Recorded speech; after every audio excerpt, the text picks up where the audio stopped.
Now for our story. Tonight, after dinner, Ben Calvert had gone into the study of his big house on 11th Street. Seating himself in his favorite leather armchair, Ben began reading with great concentration. A little while later, his wife, Jessie, appeared. She wore a thin summer dress which showed off the trim lines of her still youthful figure. Her graying hair was, as usual, arranged becomingly, and if Ben had been in a mood to notice, he might well have told himself that he had a remarkably attractive wife. Would you care for a glass of port, Ben? No, thank you, Jessie. Oh, it's such a lovely night. We ought to open the doors onto the terrace. Go ahead if you like. There. That's better. You can smell the mimosa all the way from the other end of the garden. Ah, and there's a full moon, too. Good heavens, Jessie. You sound like a 16-year-old. I almost feel like one tonight. Ben, do put that book aside and talk to me. Of all the evenings for you to get into a bookish mood. Oh, all right, Jessie. There. Thank you. Now, tell me what happened to you today. I feel like chatting. You know, Jessie, in some ways, you're still remarkably young. Why, thank you, Ben. I consider that a compliment. I hope that's how it's intended. If you like. Well? Well, what? You haven't told me what happened in town today. Oh, you know nothing particular ever happens. I was fairly busy. Tom Bixford was in town. We had lunch together. He's been on a fishing trip up north. Oh?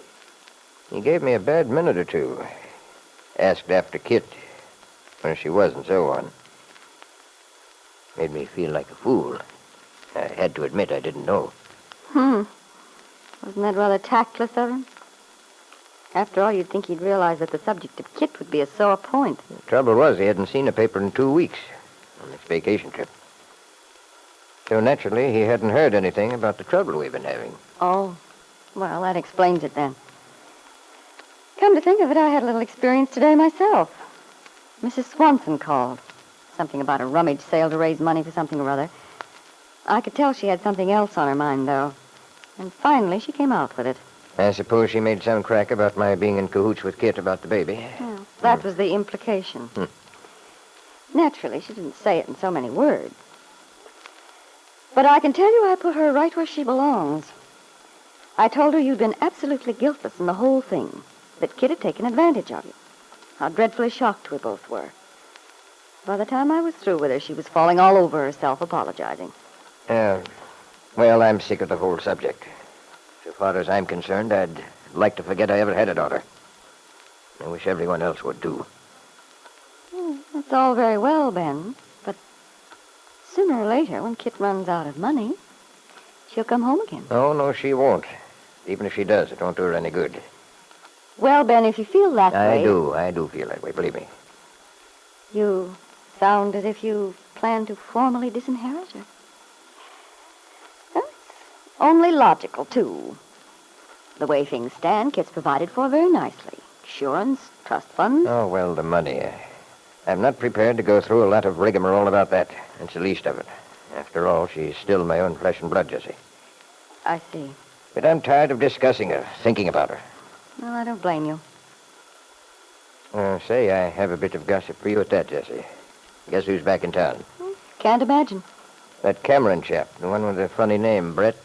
Brett Cameron? Seems he just got home from overseas. Made quite a good record for himself, too. He was a captain in the engineers. Oh, that's not too surprising. Goodness knows he's not a coward. No, but he's never done an honest day's work in his life, as far as I know.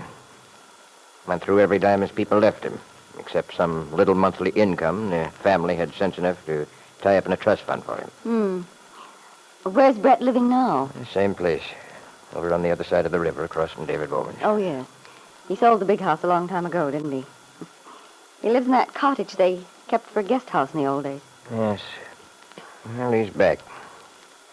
I've never understood how a chap can be so lacking in ordinary human drive. Apparently, he's perfectly satisfied to eke out his existence on this little income he has. Take things easy. Oh, well, I imagine a lot of men would do that if they had enough money to get by on. Yeah. You wouldn't catch me doing anything like that. I'd go crazy. That's because you're an entirely different temperament, Ben. Brett Cameron's the type who likes to live by his wits. His wits, eh? Provided he has any. Oh, he's intelligent enough, Ben. Lazy, perhaps, but... What are you reading? I can see you're dying to get back to it. Oh, this? Oh, I was just browsing. Shakespeare. Shakespeare? Yeah. My goodness. You are in a literary mood. Well, I've always intended to go back and read the old boy again myself, but somehow I never seem to get around to it. Well, I just got to thinking about something, and I remembered this part in Othello. Oh, yes. That was an awfully good company we saw play it in Chicago a couple of years ago. But it impressed me as an awfully gloomy thing. I should think you'd want to read something more cheerful. Midsummer Night's Dream or another one of the comedies. There's a lot more meat in a thing like this. Listen, Jesse. Who steals my purse, steals trash. 'Tis something, nothing. 'Twas mine, 'tis his, and has been slave to thousands. But he that filches from me my good name robs me of that which not enriches him, and makes me poor indeed. You're thinking of yourself, aren't you, Ben? How much you suffered lately with everyone being so nasty. Your reputation. Yes, but here's the answer to that, Jesse. In the same play, just a few lines down. This is what I was looking for. Oh, beware, my lord, of jealousy. It is the green-eyed monster which doth mock the meat it feeds on. And then it goes on. Trifles, light as air, are to the jealous confirmations strong as proofs of Holy Writ. It's good stuff, Jesse. There's sense to it. I suppose so, but I must say it sounds like a lot of hocus-pocus to me. All this about jealousy. I don't see... Jesse, Yes? did you ever stop to think how much strength there is in the power of suggestion? Not particularly.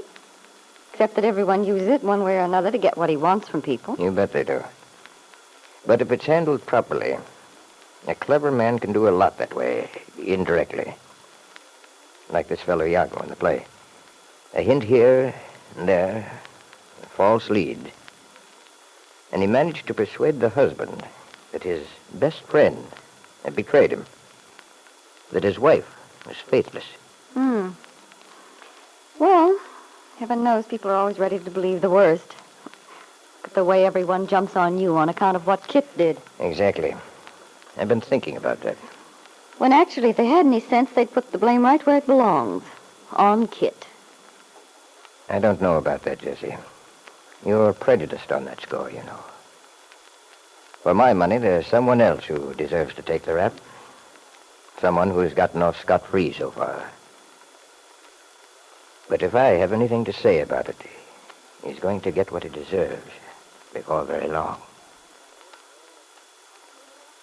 Ben Calvert was thinking of his ex-son-in-law, Bill Meade. In his anxiety to place the blame for his present situation upon someone outside the family, he had chosen Bill as the victim of his hatred. Now, as Jesse looked at him curiously, Ben's thoughts returned to a scene he had observed the day before, when the young Italian girl, Carla Descari, had stole through the square with Bill laughing happily up at the young man. And then Ben remembered with satisfaction the dark look which had crossed the face of Carla's husband, Mario, at the mention of his wife in connection with another man. Yes, Ben was thinking, the power of suggestion could be a strong weapon.